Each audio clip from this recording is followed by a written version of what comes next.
but irrespective of what you guys are researching, what I want to say is that there has never been any point in history where these Benin people have respect for Sobo people. There's never been. That's that place is there. Let's read another communication. So those ones are always, they are even you can imagine, right?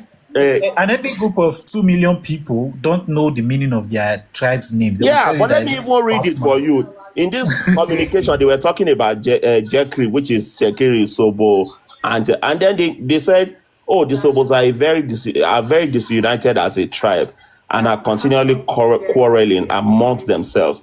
Any quarrels that take place between the different tribes are nearly always a case of trade dispute. Though the king of Benin occasionally make raids on the Sobo people for the purpose of obtaining slaves, doesn't do that on the Jekri people. That's losing ground." Look at the check them where look. Correspondence respecting the Niger territories.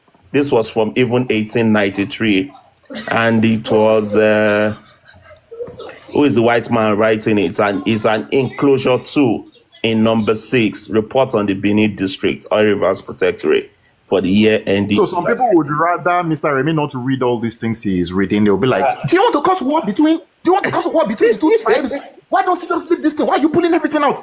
Why do you want them to fight each other? This thing will cause war. Benin people will fight Urobo people. Urobo people will rebel. Right now, what the person is saying, what the person is saying is, in essence, is that you don't want to make Urobo people why it's so open. Now, it's not person they talk to that. Say, don't talk this thing. Leave them. You don't talk about it. Yeah, exactly. Yeah, something it's like close like that. They should not know. Let them continue to be. Benin people are already polarized now. Like, why do you want Urobo people to now? Polarized. Bolarization. So they are bolarized. The process is called bolarization. Something happened. So bolarization, the process, be photosynthesis, bolarization. If I see an Urobo person fighting for Benin, I will just know what has happened to him. Like, oh, okay, I get. Yeah. Stockholm syndrome. Complete bolarization. There is that Stockholm syndrome. If it's currently happening, what would that be? It's still happening. So that's bollering. Stockholm syndrome. Those things are real. They are real. Stockholm syndrome is real. Europe people will be fighting for Benin king. I'm like, ha! Not true. I even forgot Stockholm syndrome. Yeah, there's a thing called Stockholm syndrome. You're going to fight for your oppressor. See, my oppressor is the greatest now. My oppressor is bigger than your own. Leave my oppressor alone. Yeah. Stockholm syndrome. Don't get my oppressor is bigger than your daddy.